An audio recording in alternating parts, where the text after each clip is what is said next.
Conseil ministre mun ni ale timɛ la janvier kalo tile 18 san 2023 arabadon k'i b'a ye k'a fɔ chapitre des mesures législatives réglementaires la ka sanga an ka ministre de l'économie et des finances ale ka rapport ma k'i b'a ye k'a fɔ o ye a bɛ fɔ o ma ko projet de décret o dɔ fana timɛ la a bɛ fɔ o ma ko avenant numéro 1 n'i y'a ta k'a lajɛ wa marché mun ni a bɛ tali kɛ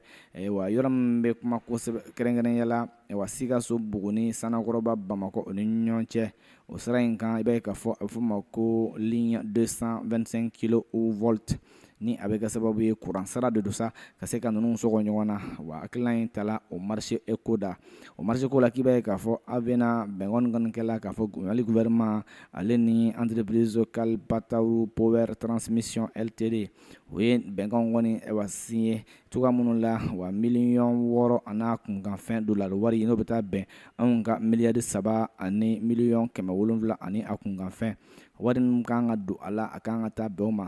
i b'a ye k'a fɔ a bɔra fana bolo dalen don k'a bila kalo 14 bɔɲɔgɔnko o de kɔnɔ